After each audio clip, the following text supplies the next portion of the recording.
one day I was surfing Reddit, of course, and all of a sudden I see this guy making art.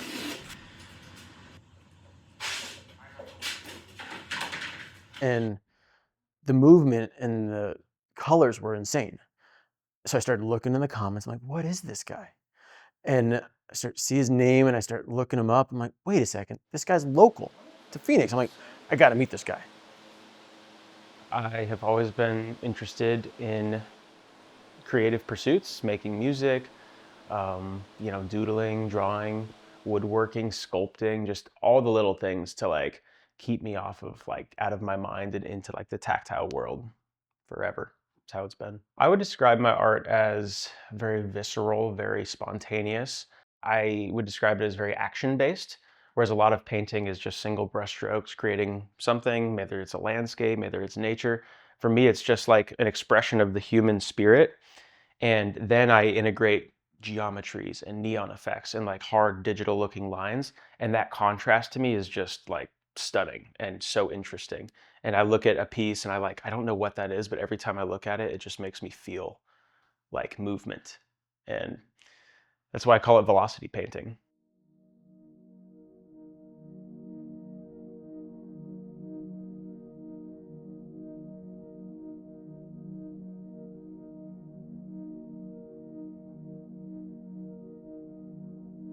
I'm really obsessed in art with process and production of how things are made.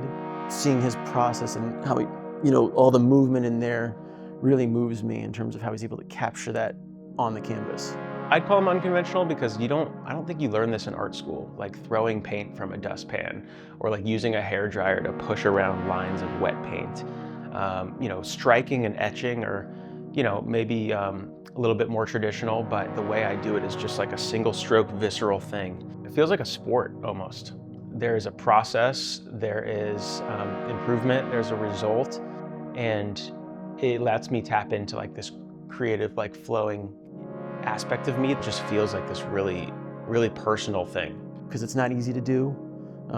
Every artist who's into that process style does it a little differently, and just really the energy that's captured in those pieces just really gets my attention. Artists are on like the edge of the unknown is kind of like a metaphor. Whereas if you're just reacting to what's already being needed, you're then a commercial artist. So there's like fine art, there's commercial art, there's hobby art, there's all these different categories. The art driving the market versus the market driving the art.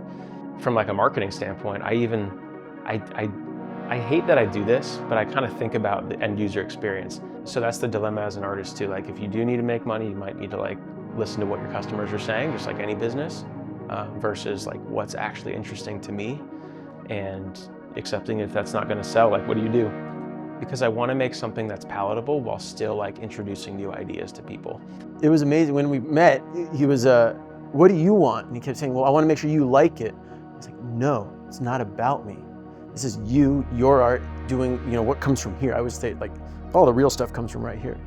And I think there's so much more going on in my body, in my mind at that time that people aren't aware of. And I think interviews like this kind of give people context as to, it's not just a systematic action that can be replicated when you see it externally. There's like this internal driving force that's motivating a lot of it.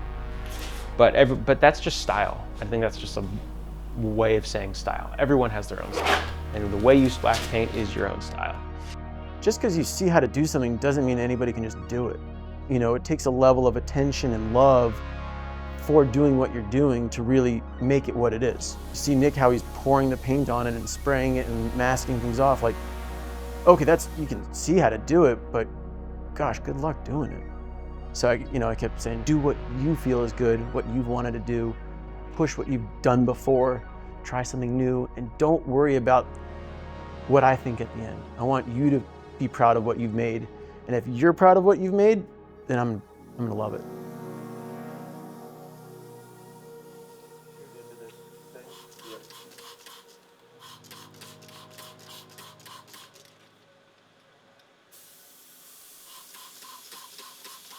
When I first started, I was, in terms of progression of my artwork, I first started with mainly all fluid art.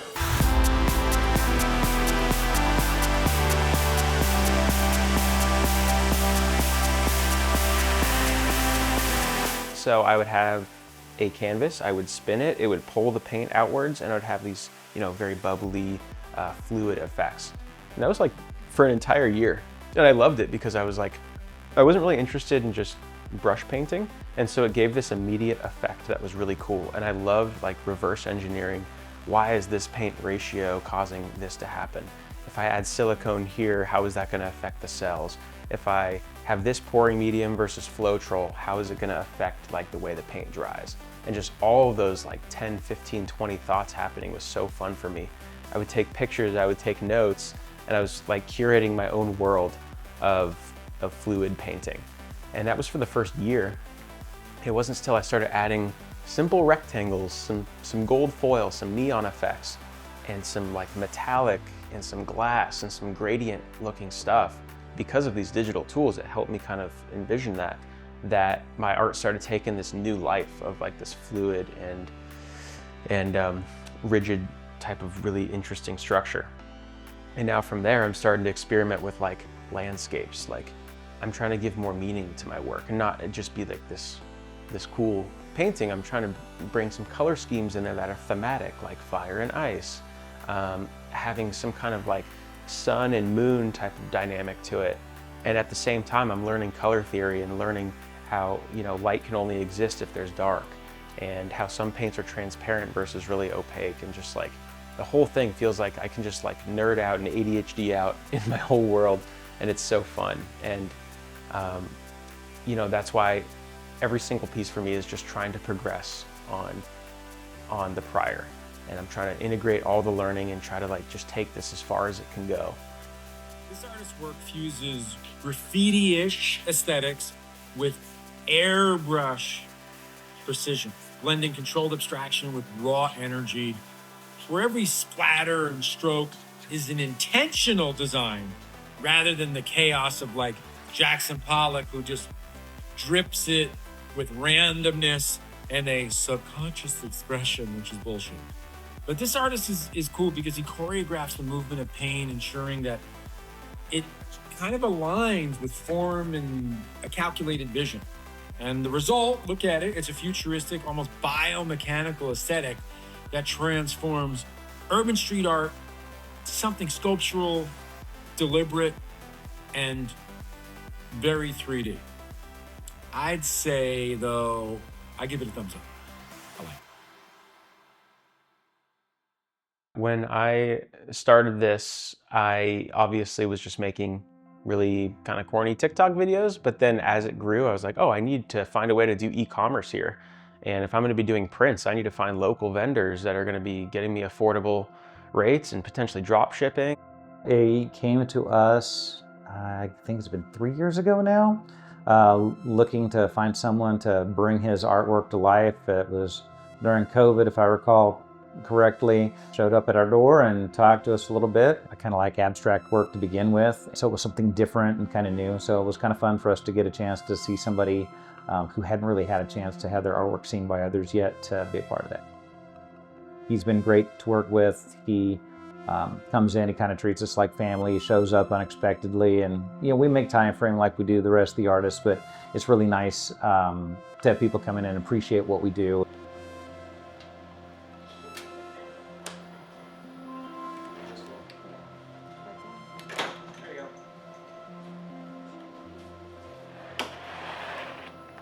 Nick has some very interesting color selections. He likes to experiment with colors that really kind of push the color gamut that's production capable.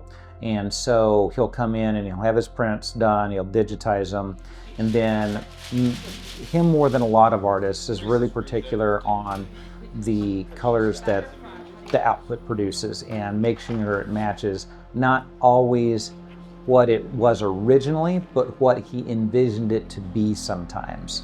So he'll sit there and he'll work with our lead designer on doing color matching based on what he wants it to see, and we match it to both the canvas and the paper output to make sure that each one is up to what he's expecting.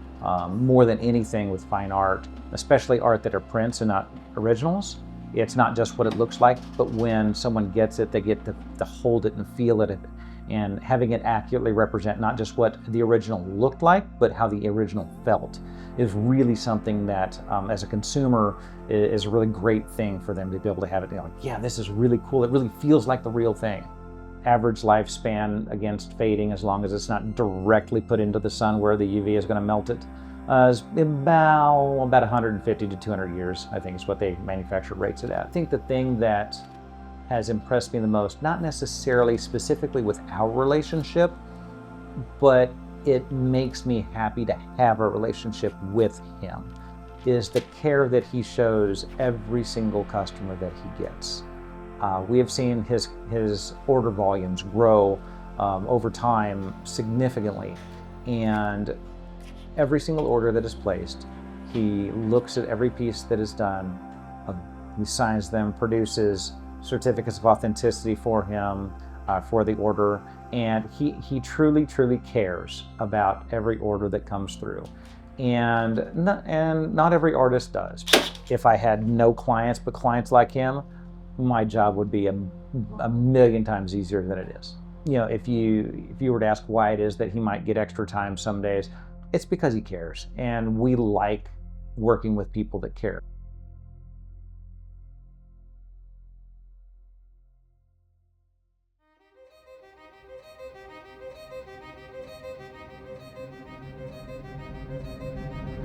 I use digital tools in my art.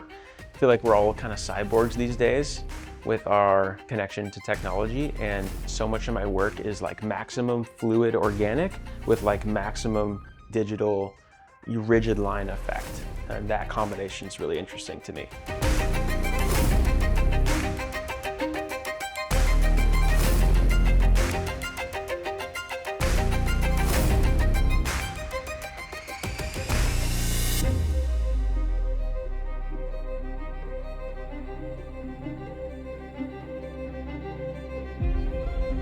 I start pretty much these days with just the organic base. Then I take a picture with my iPhone. It's really simple. Put it in my apps, and then I play around with it digitally. It's like Photoshop, like Illustrator, but more artist-based tools. And I'll sit there for days, weeks, just depending on what clicks. And I know there's a feeling that comes up in me of like, oh, this is the right one. And now you've got that, and then you just commit to it.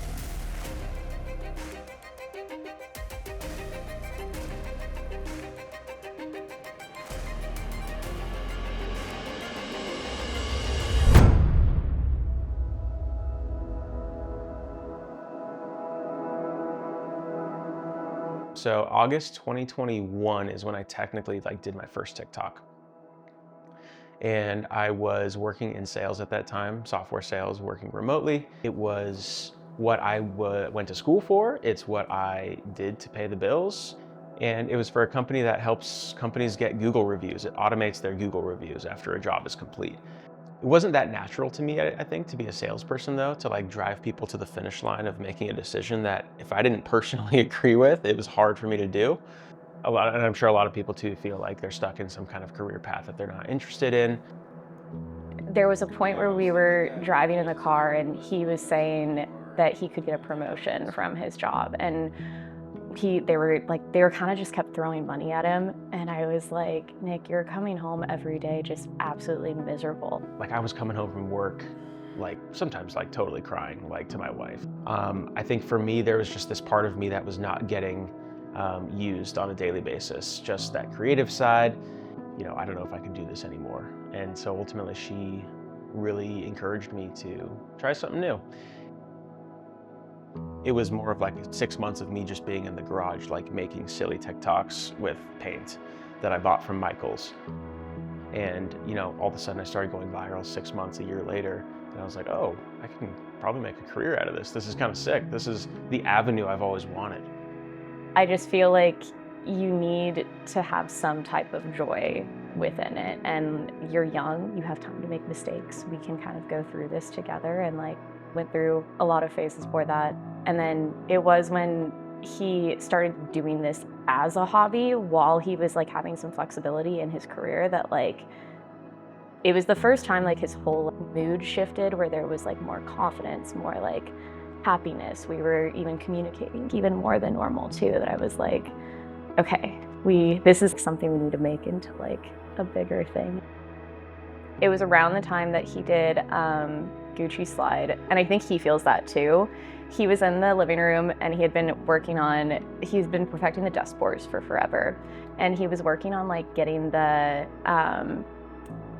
like extra technical things at the bottom that he hadn't done with like previous things. And he actually had a theme, which was the first time that he ever kind of did that. And previously it was kind of just him splashing things around and doing whatever in the garage. And then when he did Gucci Slide and he was starting to add on like the gold onto there and all of that kind of stuff. And it took him over 100 hours. And then I remember when he was done, he like was bawling in the kitchen because he was so proud of it. That in itself, he would probably say it was when, you know, like he had that one Instagram blow up or whatever. That was the moment that I was like, oh, this is not just like a hobby anymore. You're like proud and you want to make something out of this. There was a lot of moments when he was in this space where it felt like this could be something full-time. I think there's always that fear, and especially when we're both young. We're both like in our early 20s and figuring things out, and I was figuring things out with my job too. And I was in a very unhappy job at that point in time. And so I think he was kind of sticking it out for me also, just because he knew I wanted to leave. I think that's something I've always loved about us, is like we really do want the best for each other, and we'll kind of take turns when the other person's not feeling it. Basically, my entire family had concerns about me leaving my corporate job, and I would confide in them a lot too, because I would be going through issues at my job. And you know, some of the advice was just stick it out, and it's going to be good for your career, and these are just normal things. But I was hearing different things from different people, and I was kind of ultimately like, you know, this is something that I just have to figure out for myself. Do I really want to live a life where I'm not, you know, tapping into this really strong interest?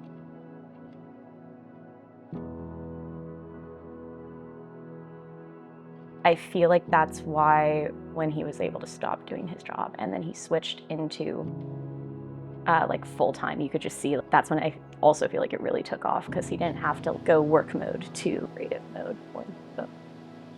And it's been fun to hear about his journey of, you know, when I first met Nick, he was working a 9-to-5, making the stuff with the aspirations of, I want to be an artist. Go be an artist. That's what you should do. To hear him going through, you know, finding a gallery overseas, you know, getting promoted that way and getting exposure, and then, you know, finding new ways to make a living and to becoming a full-time artist. You know, that's the dream, and he's doing it. And to hear that is just the most exciting thing ever. 8 months until I went viral for my first viral video, which got like 3 million views for some dumb little dustpan pour with like a Tyler the Creator soundtrack to it. And I got like 10K followers in a week. And I was like, this is crazy. I don't feel like I deserve this, but clearly people are resonating with this. And from there, I was like, okay, time to hit the ground running, time to be a real artist now. I feel like with social media, there's different ways of portraying yourself, branding yourself. For me, I actually try to keep the personal away as much as possible. But I do have this very aesthetically polished way that I present. Like all of my pictures on Instagram is the front grid of the painting itself. And I actually do that because from like a marketing standpoint, when someone's showing my art, I want them to see a whole feed of my work, and then slide to the side the video of how it's made. It's like a user experience rather than just a rapid fire of all these different discombobulated content. It's like a strategy in that way. And for some reason, I just did that from the beginning. I didn't read a book on it or nothing. I think my art is also my experience I'm trying to give people, so it probably is coherent with the art itself. When I'm with friends, I'm not like, dude, look at this piece I just finished. Because I'm like, still, this is my safe space. Like I'm too vulnerable to be attacked here. And yet online, I have 470,000 people that look at it, but I feel like there's like an emotional barrier. So I'm still working on that, by the way. That's like probably like a therapy discussion, like how, you know, why am I hiding this? Like, just be proud of it. And I'm just like having the best, but it's such like the highest high can also be the lowest low. And you're kind of at this mercy of these tech platforms that are pushing engagement and engaging videos. And you either adapt to that to grow your business, which some people might consider a sellout, or it's just a strategy these days. But it does feel like a hit of drugs. It is crazy. It's that feeling of chasing it again. But it also makes me think like, is it about, you know, it sucks that that's like a requirement. Like I wish people could just be able to be creative with what they're able to do without needing money, but that's just the way life works. And I'm really fortunate and thankful that I went down the kind of business path. Like my parents like really did set me up and I like thrived within that structure. So I'm like eternally grateful that like I built up enough to be able to do this, that I met my wife who like encouraged me to do this and she's got a stable job. And so like being an artist is not for everyone because you have to be okay with not being able to pay the bills. Actually, it was April of last year. I remember I had like a big tax bill and it like put my account at like basically zero. And I was like, I don't know if I can do this. I don't know if I can do art. Within the next month, I had like 50 million views because I reposted my 2 favorite pieces and like chopped up the video in a different way. And I had my best month ever and I put it on the stock market. And that has like kept me going for like a whole year. I'll never forget that. I will never forget that specific time period. It means everything that my wife supports what I do. I mean, she's a big reason that I'm even going down this path. Just having someone by your side through all the hard times. I think the hardest parts for him are those creative blocks that just come naturally and feeling like when things maybe aren't set, like a project that he's really proud of when he's done with it and maybe it doesn't sell as quickly, I know that gets him really down naturally because like anytime you put something out creatively, it's part of you and you're like very proud of it, and if other people aren't seeing it that way, I think that stings a little bit more. So I would say that part's really hard, and then I think that does then go into a creative block from there because you have to like start thinking like, does he want to start making things for his audience or does he want to make things that make him proud? And finding that happy medium between both.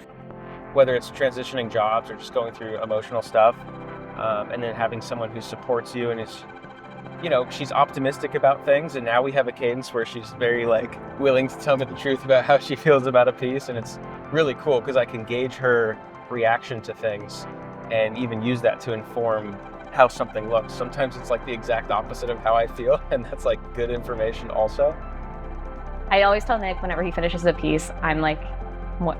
He's more like hipster, I guess it would be his personality in high school is what he kind of describes, and then I'm more pop culture, like queen kind of thing. So if he finishes something he's proud and then I'm obsessed with it also, we're like, oh, this one's gonna go. Like we know this, like we're gonna wait for it too. But the amount of fails it takes to get to like the success and emotional fails too. I mean, I think that's where it's been helpful that I was English major, so like understanding like creativity, writer's block, all that kind of stuff, and he's always been so technical with everything that the creativity is coming through, but it hits that point of when he's having a creative block, he thinks it means he lost it entirely and it's not coming back, and it will create this it's a consistent thing. Like once a month we always go through this. It's a journey. You're gonna have great times, you're gonna have bad times, and I like hearing about it all because you can't make good art without good and bad stuff happening. If only perfect things happened, Nick's work's not gonna get better. He's gonna need to hit some roadblocks in order to figure out the next thing. And having different work hours. Me working like a consistent 9 to 5 from home, both of us working from home together, and then him working like just whenever like he's kind of feeling it, and having to do admin work like once the day stops he has to go into, you know, answer emails, do outreach, like all of that kind of stuff. And so just us figuring out how to make time for each other, I think that's also just like a challenge. But it just means everything, man. It's I can't imagine life without her, and I'm excited to see how we grow together.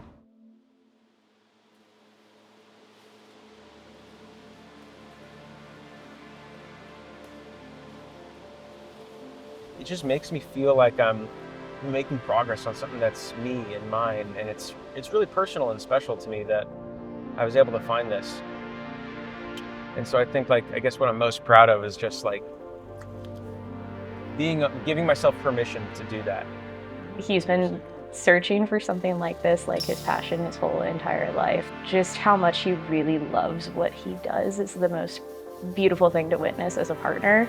And he's just the biggest, quirkiest goofball that you will ever meet. He's really out there just vibing to whatever EDM song that we recently picked up, and it's the most obscure music, and he'll be dancing while he's painting. Like, it really is just like a joy. I think when I first saw Nick, he was just starting to do those, the tray where he was pouring the paint on the canvas. It's fun because when I bought this piece, I'm like, man, I really love this piece, but I know every piece thereafter is just gonna get better, so at some point I'm gonna have to do another one. The quality of the work, the lines, the details, the blending, you know, all those things just keep getting better. So it's really fun to see him evolve that way and build a following. And artists are key to our culture. And at the same time, I'll also encourage him to just keep doing what he feels is best, because that's what's gonna take him to the next level. Keep taking him to the next level, because he's already come so far since I met him. And I kind of just realized, like, a lot of people work just to be able to live, you know, be able to have income, go on vacations, provide for their families. And so for me to completely transition into something different than what my family's done, something that's historically the starving artist trope is a thing. You know, it's difficult and hard, and I spend 10 times as much energy on this as I did on my corporate job, but it's what gives my life meaning. I wouldn't want it any other way.